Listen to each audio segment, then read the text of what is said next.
సంస్కృతి సంపద YouTube channel తరపున అందరికీ స్వాగతం. భారత స్వాతంత్ర్య ఉద్యమం శీర్షికలో శ్రీ రామ్మోహన్ గారు ధారావాహిక ప్రసంగం చేస్తున్నారు. వారి ధారావాహిక ప్రసంగంలో ఈరోజు 26వ ప్రసంగం చేస్తున్నారు. శ్రీ రామ్మోహన్ గారికి స్వాగతం. Thank you sir. అందరికీ వందనాలు. బస్సు స్టార్ట్ అయిపోతుంది. Bus timing 8 o'clock. Everyday sharp 8, 1 or 2 minutes that way this way. Bus పోతున్నప్పుడు ప్యాసింజర్స్ కొంచెం నిండకపోతే ఒక 2 నిమిషాలు లేట్ చేస్తుంటారు. మరీ లేట్ చేస్తే ఉన్నవాడు కూడా దిగిపోతుంది. That is also there. So in between అంటాం మనం, మధ్య మార్గము, in between. So with that ఈరోజు ఒక న్యూ చాప్టర్లోకి వెళ్తున్నాం మనం. చాప్టర్ నెంబర్ 4 బిపిన్ చంద్ర గారి పుస్తకం ప్రకారంగా బ్రిటిష్ ఇండియా. బిపిన్ చంద్ర వేరే లాంగ్వేజ్ లో రాశాడు, మేబీ హిందీ ఆర్ ఇంగ్లీష్ లో రాసిండొచ్చు, కానీ తెలుగు అనువాదం కూడా చాలా బాగుంది. అనువాదకుని పేరు ఇవ్వలేదు దీంట్లో, but the Telugu translation is quite good. పద సంపద, construction of the words, the selection of the words is good. Anyway, ఈ చాప్టర్కి వస్తే బ్రిటిష్ ఇండియా ప్రభుత్వ నిర్మాణం. సో నిర్మాణం ఒకటి, విధ్వంసం ఒకటి, ఇవి ప్రకృతిలో సహజంగా జరుగుతుంటాయి. అందుకే మన గాడ్స్ కూడా జీఓడి గాడ్ లో ఫుల్ ఫామ్ ని తీసే జనరేటర్ బ్రహ్మ, ఆర్గనైజర్ విష్ణువు, అంటే నడిపిన సంచాలనం, తర్వాత డిస్ట్రక్టర్ వినాశం చేసేది లయం, దాన్ని మనము వీసే ఎస్ఎస్ఎల్, సృష్టి, స్థితి, లయ. ఇవన్నీ ఈ ముగ్గురు దేవతల్లో జీవోడి గాడ్స్ లో త్రిమూర్తులు అంటాము. అవి ఇమిడి ఉన్నాయి, అవి ప్రకృతిలో భాగము కాబట్టి. సో బ్రిటిష్ ఇండియా ప్రభుత్వ నిర్మాణము. బ్రిటిష్ ఇండియా అంటే నిన్న మనము దీని గురించి మాట్లాడము. Part of India was under direct British control, others through alliance or whatever, దాని కింద. సో బ్రిటిష్ సామ్రాజ్య ఆర్థిక విధానాలు, ఎకనామిక్ పాలసీస్. ఇంగ్లీష్లో నేను అక్కడప్పుడు కొన్ని ఇంగ్లీష్ పదాలు కూడా వాడుతుంటాను. బట్ ద సింపుల్ రీజన్ ఏంటంటే, నేను అలా కలిసి వచ్చి 2 మాధ్యమాల్లో చదివాను. School, college education, both Telugu and English medium 2 చదవడం చేత, మా నాన్నగారు సంస్కృతాంధ్ర పండితులు అవడం చేత, వారు నాకేమి ఆంధ్రం కానీ సంస్కృతం కానీ బోధించకపోయినా కూడా అది గమనించి నన్ను సంస్కరించుకొని కొంచెం భాషా ప్రియత్వము అవి, దాంతోనే ఆంగ్ల పదాలు అక్కడికి అనమాట. ఇంకో కారణం కూడా ఏముందంటే, ఇది చూసేవాళ్ళు చాలా మందికి యంగర్ జనరేషన్ వాళ్ళు కనుక ఈ వీడియోస్ తదుపరి కానీ ఎప్పుడైనా కూడా ఒకసారి రికార్డ్ అయిన తర్వాత, ఇప్పుడున్న టెక్నాలజికల్ బెనిఫిట్ ఏంటంటే, people may listen after 2 years, 1 year, 3 years, వాళ్ళకి ఎప్పుడు కుదిరినప్పుడు వాళ్ళు వినొచ్చు. సో ఈ థియేట్ అయిన తెలుగు పదాలు వాడితే వాళ్ళకి కొంత అర్థం కాకపోవచ్చు. అందుకని మనకెట్లయితే నిజ జీవితంలో డే టు డే లైఫ్ లో కొన్ని ఆంగ్ల పదాలను మనము ఆటోమేటిక్ గానే అబ్జర్వ్ చేసుకునేసి ఆచరణలో పెడుతున్నాము, అక్కడక్కడ ఆంగ్ల పదాలు దొరుకుతుంటాయి. This is the thing. So భారతదేశం ఇది ఎప్పటి నుంచి ఎప్పటికంటే 1757 to 1857, అంటే సరాసరి ఒక సెంచరీ, ఒక శతాబ్ది కాలము. శతాబ్ది కాలం అంటే 10 దశాబ్దాలు. దశాబ్ది, శతాబ్ది, సహస్రాబ్ది, డికే, సెంచరీ, మిల్లేనియం ఇంగ్లీష్లో. తెలుగులో దశాబ్ది, శతాబ్ది, డిఎస్ఎస్, సహస్రాబ్ది. ఈ 2000 నుంచి పుట్టిన వాళ్ళని ఆంగ్లంలో మిల్లేనియన్స్ అంటారు. అంటే ఈ సహస్రాబ్దిలో పుట్టిన వాళ్ళు. That is one thing. Gen Z అని డిఫరెంట్ పేర్లు ఉన్నాయి. ఇక్కడ ఈ జనరేషన్ చెప్తున్నప్పుడు మనకి ఏ కాలంలో అయినా కూడా 3-4 జనరేషన్స్ కలిపి దే కో ఎగ్జిస్ట్. సమకాలీనుడు వాళ్ళు. సమకాలీనునైనప్పటికీ కూడా, ఒకే కాలంలో 3-4 జనరేషన్స్ కలిపి జీవిస్తున్నప్పటికీ కూడా what we say generation inter generational variance ఉంటుంది. ఐజీవి, ఇంటర్ జనరేషనల్ డిఫరెన్స్ కానీ వేరియేషన్ కానీ ఉంటుంది. దాన్ని సమన్వయం చేసుకోవాలి.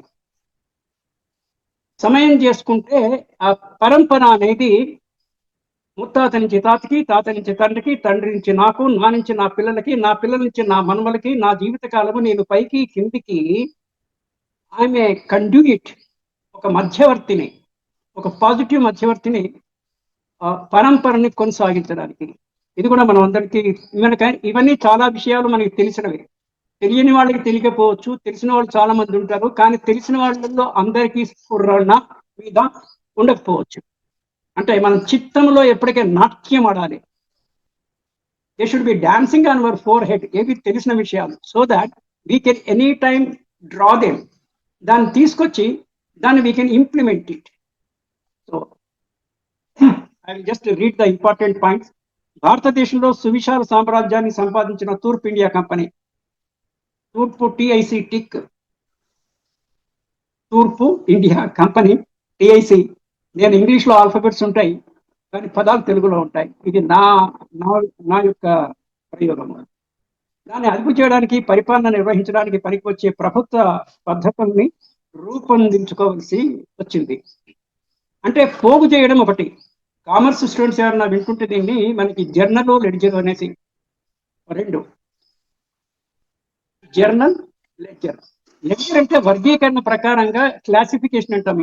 జర్నల్ అంటే అనే డైలీ బేసిస్, అంటే క్రానికల్, అంటే డే వైజ్ గా వచ్చేది జర్నల్, పోగేసుకోవడం అనేది అదర్వైజ్ కలెక్షన్. కానీ దాని ఒక పద్ధతిలో పెట్టేది లెడ్జరైజేషన్. అది అకౌంట్స్ కి సంబంధించి ఇక్కడ కూడా మనం డబ్బులు సంపాదించవచ్చు, కానీ దాన్ని ఎట్లా సక్రమ పద్ధతిలో వినియోగించుకోవాలి, దానికి విసే క్రమబద్ధీకరణ, క్రమీకరణ అనేది కూడా చాలా అవసరము. కంపెనీ పరిపాలనా విధానము తరచు మార్పులకు లోనైంది. చేంజ్ ఈజ్ ఇన్ఎవిటబుల్ అని ఇంగ్లీష్ లో ఒక సేయింగ్. చేంజ్ ఈజ్, మార్పు అనేది సహజము. కాలము మార్పు తీసుకొస్తుంది. కాలం మార్పు తీసుకొస్తుంది అంటే కాలము ఫిజికల్ లెవెల్లో అంతే ఉంటుంది. రోజుకి 24 గంటలు మార్పే ఉండదు. మన భారతీయ కాలమాన ప్రకారము మనము అది ఘడియ బిఘడియ ఇవన్నీ వాట్ ఎవర్ యూసే, దాంట్లో పెద్ద చేంజ్ ఉండదు. కొద్దిపాటి చేంజ్ ఉన్నా కూడా it is backed by a logic. ముహూర్తము, దుర్ముహూర్తము, సుముహూర్తము, all those things are there. కానీ కాలం అనేటువంటి దీంట్లో చక్రములో, కాల చక్రం ఉంటుంది, కాల రేఖ, టైం లెంత్ లో మనుషులే మార్పు తీసుకొస్తారు. ఒకటి ప్రకృతి మార్పు తెస్తుంది, మళ్ళీ సెకండ్ లెవెల్లో మనుషులు మార్పు తెస్తారు. ఇక్కడ మనం గమనించాల్సిన విషయం ఏంటంటే మనుషులు కూడా ప్రకృతిలో ఒక అవిభాజ్య భాగమే, ఇన్సెపరబుల్ అంటాము. కనుక ప్రకృతిలో మార్పు వచ్చినప్పుడు మనుషుల్లో కూడా మార్పు వస్తుంది. ఋతువులు, ఆ ఋతువులు దట్ వీసే, మనుషుల్లో కూడా మార్పు వస్తుంది. మనుషులు దే కాంట్రిబ్యూట్. కొత్త విషయాలు ప్రకృతిలో నుంచి, ప్రకృతి రహస్యాల్లో ప్రకృతి ఏదైతే బయట పెట్టడానికి ఇష్టపడుతుందో అవి మట్టుకే యాక్సెస్ ఇస్తుంది మనుషులకి, మిగిలిన వాటికి ఇవ్వదు. శాస్త్రజ్ఞులు చెప్పిన ప్రకారం కూడా ప్రకృతి రహస్యాల్లో మహా అయితే మనం సింగిల్ డిజిట్ కూడా మాక్సిమం 9కి రీచ్ లేదు, సమ్వేర్ 5-6-7% లోనే we could know what is hidden in the nature. So then company తన ప్రధాన లక్ష్యాల నుంచి దృష్టి మళ్లించలేదు. ప్రధాన లక్ష్యాలు కంపెనీకి 3 ఉంటున్నాయి. ఈ పాయింట్ నిన్న కూడా మనం మాట్లాడాము. ఒకటి, కంపెనీకి లాభాలు. రెండవది ఇది బ్రిటిష్ ఈస్ట్ ఇండియా కంపెనీ. అంటే ఈస్ట్ ఇండియా కంపెనీ డిఫరెంట్ దేశాల్లో ఉంటుంది, బ్రిటిష్ లో కూడా ఉంటుంది. British India, east India company నుంచి మనం మాట్లాడుతున్నాం. ఈ బ్రిటిష్ ఈస్ట్ ఇండియా కంపెనీ వాళ్ళకి, కంపెనీకి డబ్బులు రావాలి. Number 1, they should earn profits. మరి బ్రిటిష్ ఇండియా వీళ్ళకి కొంత సానుకూలంగా కొన్ని పర్మిషన్స్ అవి ఇచ్చినప్పుడు వాళ్ళకి కూడా వీళ్ళు మేపాలి. ఇంట్లో మనం పని వాళ్ళని పెట్టుకుంటే పని వాళ్ళకి జీతాలు ఇవ్వడము, మేపడము అనేది ఉంటుంది కదా. సో బ్రిటిష్ గవర్నమెంట్ ని they have to financially support. And then ఇక్కడ అడ్మినిస్ట్రేటివ్ గా తిరుగుబాటు రాకూడదు భారతీయుల నుంచి. ముందే వాళ్ళు విదేశీయులు, వాళ్ళకి తెలుసు మనము మన స్వదేశం వదిలేసి విదేశానికి వచ్చి ఇక్కడ పెత్తనం చేయిస్తున్నాము, ఇక్కడ దోపిడీ చేస్తున్నాము. ఇనివే ఇక్కడ ఆర్థిక విధానంలో నుంచి ఇక్కడ ఉన్న విషయాలని ఎగుమతి దిగుమతి, ఎప్పుడు వాణిజ్యము వ్యాపారం ఇదే. మనం money and power MAP map అనేసి నిన్న we talking on it also. కనుక ఈ 3 వాళ్ళకి ప్రాధాన్యత ఉండేది. వాళ్ళు లాభాలు పొందడము, ప్రజల్లో అశాంతి రాకుండా చూడడము, బ్రిటిష్ ప్రభుత్వానికి మెప్పుదల చేయడము. So these are their targets. ప్రభుత్వ నిర్మాణం ఎలా జరిగింది? తూర్పు ఇండియా కంపెనీ అధికారులు 1765లో బెంగాల్ మీద ఫస్ట్ ఎంట్రీ, గేట్వే అంటాం చూడండి, ఆ ఎంట్రీ వచ్చేసి it was through Bengal. Bengal both culturally and financially కూడా ఏ రిచ్ స్టేట్ బెంగాల్. 1750లో బెంగాల్ మీద ఆధిపత్యం సాధించినప్పుడు బెంగాల్ పరిపాలనా నిర్వహణలో కొత్త మార్పులు ఏవైనా తేవాలనే ఉద్దేశమే వాళ్ళకి లేదు. వాళ్ళకి ఎంతసేపు పిచ్చి చేయడము, టు ద లాస్ట్ డ్రాప్ డబ్బులు లాభం, ఎగుమతి దిగుమతి. బ్రిటిష్ లో తయారైన ఇక్కడికి వచ్చిన ఎక్కువ డబ్బులకు అమ్మడము, ఇక్కడ తక్కువ ధరకు కొని అక్కడికి తీసుకెళ్ళడము, ఇండియాలో ఉన్న ఎకానమీని బేస్ చేసుకొని వాళ్ళ మిలిటరీ ఎక్స్పెండిచర్ కూడా దీంట్లోంచి రాబట్టడము. దుర్మార్గానికి కూడా ఒక అవధి ఉండాలి కదా, దుర్మార్గమే చేయకూడదు నెంబర్ 1, దానికి కూడా ఒక లిమిట్ అనేది ఉండాలి. వీళ్ళు లిమిట్లెస్ గా పోయారు. అందుకే బ్రిటిష్ అదేమి రవి అస్తమించిన బ్రిటిష్ సామ్రాజ్యము ఆ ప్రపంచమంతా ఉండి ప్రపంచం అంతా నుంచి కూడా విత్డ్రా అయ్యవలసిన పరిస్థితి, అంటే ఎప్పటికే ఉత్థానమే ఉండదు, పతనం కూడా ఉంటుంది. నెంబర్ 1. ఆ తర్వాత మనం లాస్ట్ టైం ఎలక్షన్ లో చూస్తే British prime minister was a Indian origin person. Narayana Murthy గారి అల్లుడు, హీ వాజ్ ద బ్రిటిష్. అంటే తలకిందులేంది కదా, కాలం ఎప్పుడు ఒకటి తీరు ఉండదు. సర్వెంట్ కూడా మాస్టర్ కావచ్చు. That we have seen Nadar Shah కేసులో, హైదర్ అలీ కేసులో. అంటే కృషివరత్వము, కష్టపడి పనిచేసే తత్వం ఉంటే sky is the limit for the success. Right. Then 1765 నుంచి 77 దాకా అంటే ద్వంద్వ ప్రభుత్వం సాగిన కాలంలో, ద్వంద్వ ప్రభుత్వం అంటే ఇక్కడ 2 రకాలుగా చూడొచ్చు. ఒకటి బ్రిటిష్ ఇండియా, బ్రిటిష్ గవర్నమెంట్, అక్కడి నుంచి crown and East India company ఉపమాదిరి తీయడము. East India company and the local zamindars, local kings, ఇదొకటి ద్వంద్వ ప్రమాణాలు.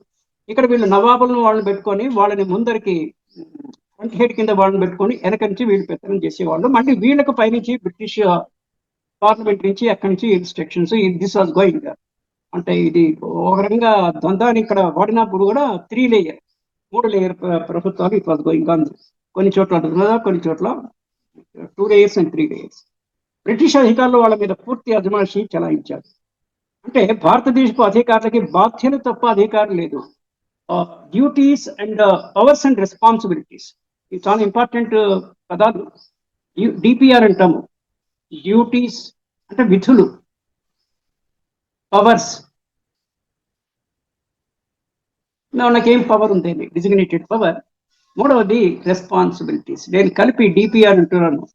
డిపిఆర్ అనేది మేనేజ్మెంట్ లో detailed project reporting short form కింద వాడుతుంటాము. ఇక్కడ duties, powers and responsibilities. So ఇక్కడ లోకల్స్ కి రెస్పాన్సిబిలిటీస్ ఇచ్చారు, నువ్వు ఇజ్జే నో పవర్. పవర్ వచ్చేసరికి you should make me, you should take from my approval, my permission. Approval and permissions వాళ్ళ దగ్గర నుంచి తీసుకోవాలి, పని మట్టుకు మీరు చేయాలి. సో ఇది చాలా మందికి స్వతంత్ర స్వభావం ఉండే వాళ్ళకి ఇది గిట్టదు, డెఫినెట్గా గిట్టదు. నా బాధ్యత నిర్వహించడానికి కావలసిన మినిమం పవర్స్ అయినా నాకు ఉండాలి అని అంటారు. This is one thing. 1870లో కంపెనీ ద్వంద్వ ప్రభుత్వాన్ని రద్దు చేసి తన స్వతంత్ర ఉద్యోగుల ద్వారా బెంగాల్ని నేరుగా పాలించింది.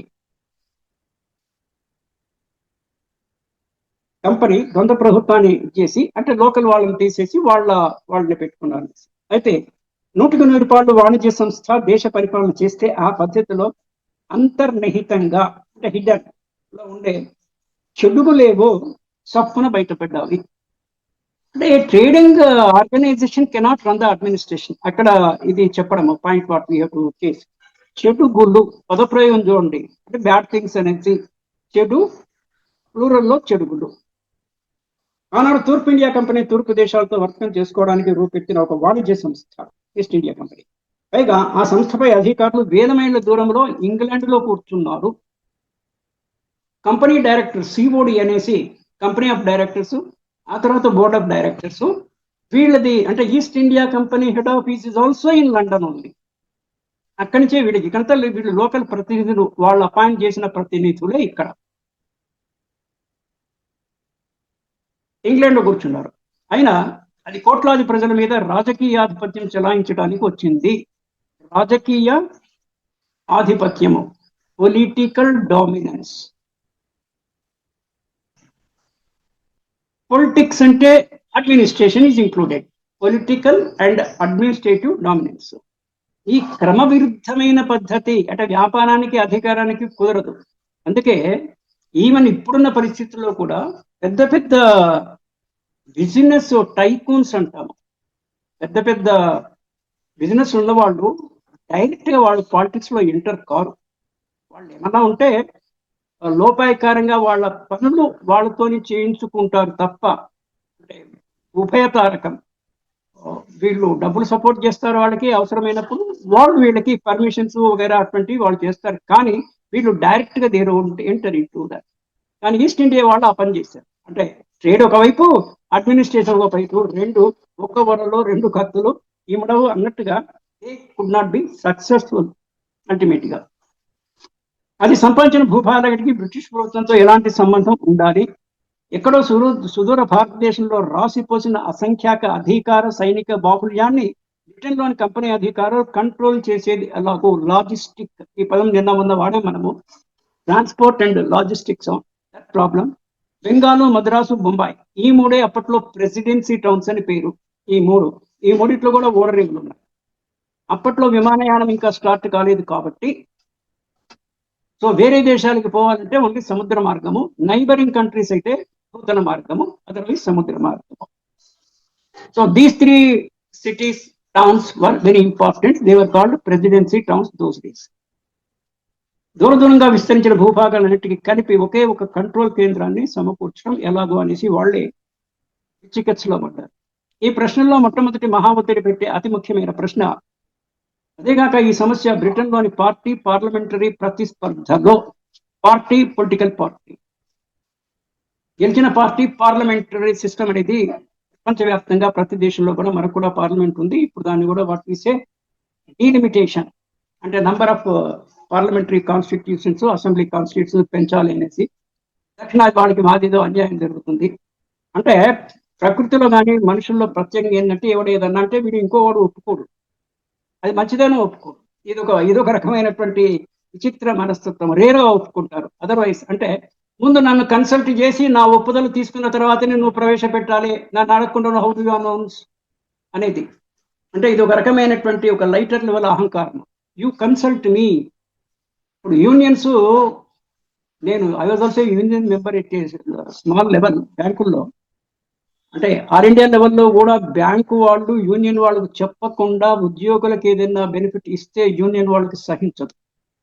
మీరు ముందు నాకు చెప్పాలి ఏమి ఇస్తున్నావు, అది నేను నీకన్నా ముందు సర్క్యులర్ ఇవ్వాలి, నేను మేనేజ్మెంట్ తో ఫైట్ తెచ్చి అది తెప్పించిన అని నా ప్రభావం పెంచుకోవాలి, ఆ తర్వాత నువ్వు ఇవ్వాలి. ఇది అంతర్యుద్ధము. ఇది ఎంప్లాయీ యూనియన్ లో జరిగేది, ప్రభుత్వాల్లో కూడా జరిగేది. అంటే రూలింగ్ పార్టీ అపోజిషన్ పార్టీకి జరిగేది కూడా ఇది. రైట్. ఇంగ్లీష్ వర్తకుల వ్యాపార కక్కుర్తి సన్నిహితంగా పెనవేసుకుపోయింది. ఇది బ్రిటిష్ రాజకీయ కాంక్ష ఇంగ్లీష్ వర్తకుల వ్యాపార కక్కుర్తితో సన్నిహితంగా పెనగొస్తుంది. అంటే పొలిటికల్, అదే ఆల్సో దీని గురించి కూడా అనుకున్నాం మనం, మనీ అండ్ పవర్, డబ్బులు, అధికారం. బెంగాల్ సౌభాగ్యవంతమైన వనరులు కంపెనీ చేతుల్లో పడిన వెంటనే కంపెనీ యజమానులు వాటాదారులకు పెట్టుబడి మీద ఇచ్చే లాభాన్ని 1767లో 10% పెంచారు. ఈ రోజుల్లో విసే డివిడెండ్, పెట్టుబడి మీద డివిడెండ్, ఇన్వెస్ట్మెంట్ మీద డివిడెండ్. 1771లో దాన్ని 12.5% పెంచాలని ప్రతిపాదించారు.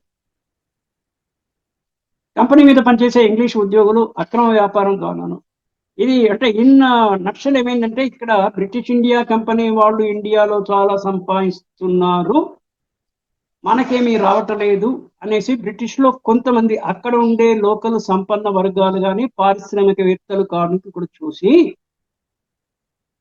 మనం కూడా ఆ దాంట్లో ఎందుకు వెళ్ళకూడదు, why we should not earn అనేది కొంత వాళ్ళకి ఆ భావం ఏర్పడింది. దానితోడు నిన్న మొన్న మనం అనుకుందంటే, బ్రిటిష్ ఇండియా కంపెనీ అధికారులు వాళ్ళు సొంతానికి కూడా, పర్టికులర్లీ రాబర్ట్ క్లైవ్ ఇంకా చాలా మంది, వాళ్ళు కూడా పర్సనల్ లెవెల్లో ట్రేడ్ చేస్తూ వ్యాపారం చేసుకుంటూ చిన్నది కంపెనీ వైపు పక్షాన వ్యాపారం చేయడం ఒకటి, అది రాయల్ మార్గం. రాయల్ అంటే అది కూడా దుర్మార్గమే, బట్ స్టిల్ ఉన్నతలో. అది కాకుండా వీళ్ళు పర్సనల్ చూసుకుని డబ్బులు సంపాదించుకొని బ్రిటిష్కి వెళ్ళిన సందర్భాలు అనేకం. Right, okay. దెన్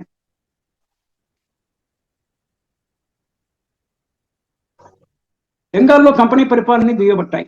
ఇక్కడ అక్కడ ఉండే పారిశ్రామిక ధనిక వర్గాలు ఆఫ్ లోకల్ బ్రిటిష్. ఇండియా నుండి ఇంగ్లాండ్ వెనక్కి తిరిగి వచ్చిన కంపెనీ అధికారులు మీదికి ప్రత్యేకంగా ఈ వర్గాలు తమ బాణాలు, ఆ బాణ మీదికి ప్రత్యేకంగా ఈ వర్గాలు తమ బాణాలను ఎక్కుపెట్టాయి.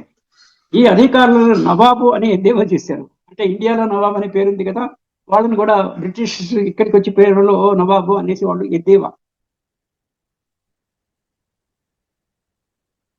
కులీన వర్గాలు వీళ్ళని వెలివేశాయి. వెలివేయమంటే బహిష్కరణ. భారత ప్రజా పీడకులుగా, దోపిడీదారులుగా వీళ్ళని అభిశంసన. ప్రశంసకి ఆపోజిట్ అభిశంస. ప్రశంస, అభిశంస. ఈ నవాబుల్ని అభిశంసనం ద్వారా కంపెనీ వ్యతిరేకులు, కంపెనీ ప్రజల్లో ఆభాసు పాలు చేసి అవహేళన, ఆభాసు పాలు చేయడం అంటే అవహేళన చేసి ఎంచివేయచ్చమని ఆశించారు. So this was going on. So ఇక్కడ పాయింట్ ఏంటంటే, బ్రిటిష్ ఈస్ట్ ఇండియా కంపెనీ ఇక్కడ డబ్బులు సంపాదించుకుంటుంది, మరి మేము అక్కడే ఉండి ఇక్కడికి రాలేక మాకేమి రాలేదు, మీరు మాకేమైనా ఇవ్వాలి, లేకపోతే మేము కూడా ఇండియాకు పోయి ఏమైనా సంపాదించుకోవచ్చా అనేసి బ్రిటిష్ లో ఉండేటువంటి ఒక వర్గం వాళ్ళకి, పరిశ్రమ వర్గం కానీ ఇంకేదైనా పై స్థాయి వర్గంలో ఈ ప్రశ్న ఉదయించింది అనేది ఓవరాల్ భావం. తద్వారా భారత రెవెన్యూని బ్రిటన్లో పన్నుల పబ్లిక్ రుణాల తగ్గింపులకు ఉపయోగించుకునేసి, పబ్లిక్ రుణాల్స్ నిన్న మనం ఈ పాయింట్ వచ్చింది, పబ్లిక్ డెట్ ఆఫీస్. ఏ దేశంలో ప్రభుత్వాలైనా కూడా ప్రజల దగ్గర కూడా అప్పు చేస్తాయి, దాన్ని విసే పబ్లిక్ డెట్. పబ్లిక్ డెట్ తగ్గింపునకు ఉపయోగించే వస్తుంది. తదనుగుణంగా పార్లమెంట్లో 1767లో ఒక చట్టం చేసింది. ఇక పార్లమెంట్ అనుకున్నదే తడవగా ఏదైనా చట్టం చేయొచ్చు. చాలా వరకు చట్టాలు కరెక్ట్ గా ఉపయోగంలోకి వస్తే సజావుగా, కొన్ని చట్టాలు అవి ఎఫెక్టివ్ గా ఉండవు. అలా జరిగిన సందర్భాలు కూడా ఉన్నాయి. ఫర్ ఎగ్జాంపుల్, వరకట్న నిషేధ చట్టం ఉంది మన దేశంలో. చట్టం ఉంది పేపర్ మీద,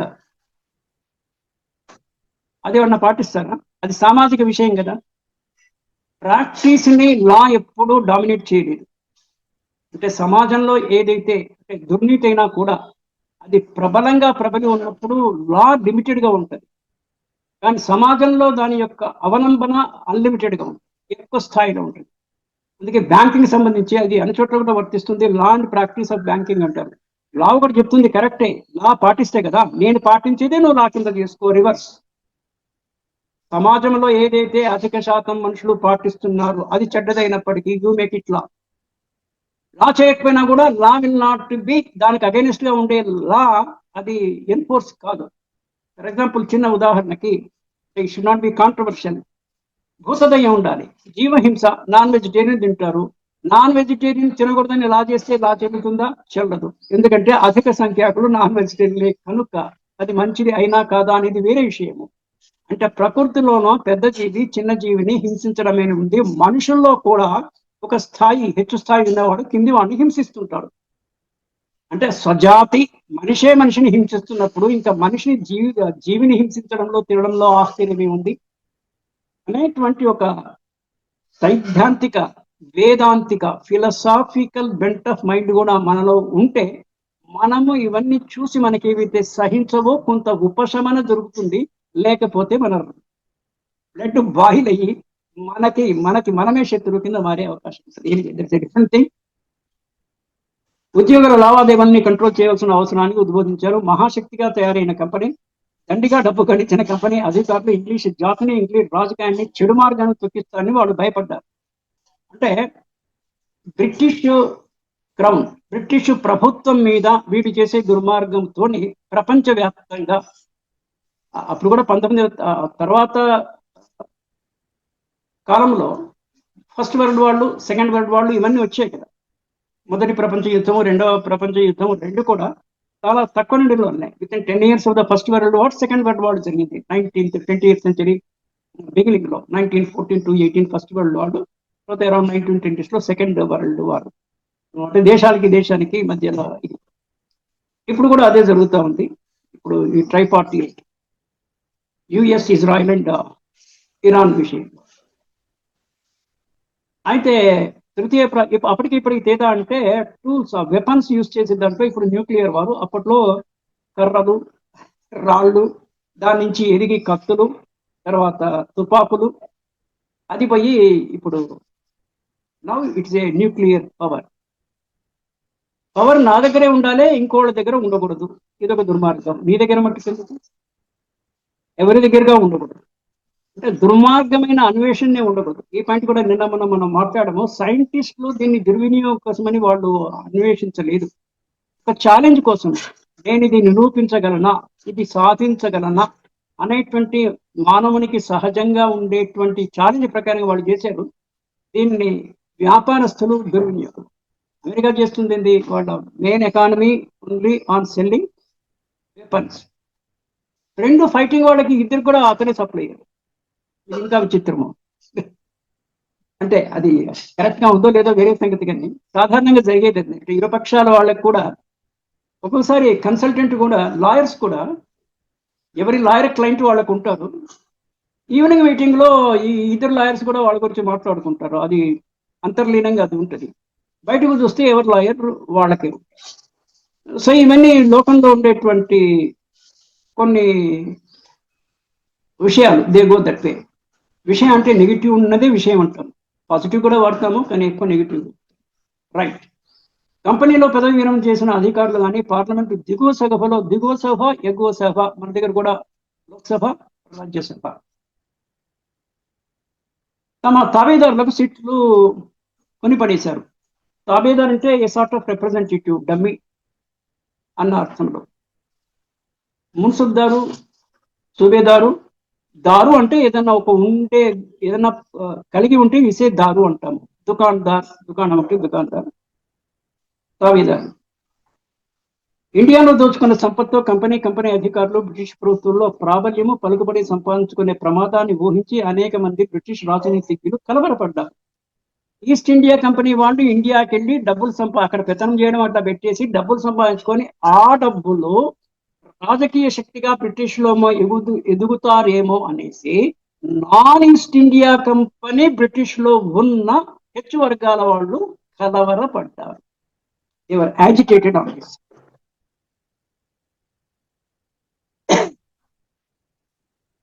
అది భారతదేశంలో సాధించిన సువిశాల సామ్రాజ్యాన్ని కంట్రోల్ చేయాల్సి ఉందని వాళ్ళు భావించారు. ఆ రకంగానే బ్రిటిష్ ఇండియా నుంచి, ఈస్ట్ ఇండియా కంపెనీ నుంచి అధికార మార్పిడి బ్రిటిష్ క్రౌన్ కి ఉత్తర దిశలో జరిగింది. After few years of this feeling, అంటే ఎక్కడో దగ్గర బిగిన్ కావాలి కదా. సో ఈస్ట్ ఇండియా కంపెనీ బలపడుతుంది అని బ్రిటిష్ ప్రభుత్వానికి తెలిసినప్పుడు మీరేదో స్పేడ్ వర్క్ చేశారు. స్పేడ్ వర్క్ అంటే మనకు వ్యవసాయ భాషలో పారపని అంటాము, అంటే ఇనీషియల్ వర్క్. సో వీళ్ళు పారపని చేశారు, ఇంకా మీ పని అయిపోయింది, మీరు వెళ్ళండి అనేసి డైరెక్ట్ గా British government east India company పక్కన పెట్టి దేవర్ రూలింగ్ పియర్. కంపెనీ ప్రత్యేక హక్కుల్ని, గుత్త పెత్తనాన్ని, స్వేచ్ఛా వ్యాపార పారిశ్రామిక పెట్టుబడి విధానానికి ప్రాతినిధ్యం వహించే కొత్త ఆర్థికవేత్తలు సైతం ఖండించారు. ఆడమ్ స్మిత్ తన ప్రపంచ ప్రసిద్ధ గ్రంథము వెల్త్ ఆఫ్ నేషన్స్ లో గుత్త పెత్తనం చెలాయించే కంపెనీల్ని నిశ్చితంగా దువ్వెట్టారు. So we will stop here and continue tomorrow. నాకు బిట్టి గారు స్క్రీన్లో ప్రత్యక్షం ఇంతవరకు టైం ఎంత అయిందని కూడా తెలీదు. Anyway we will stop here, continue tomorrow. నమస్తే, bye, thank you. Done sir.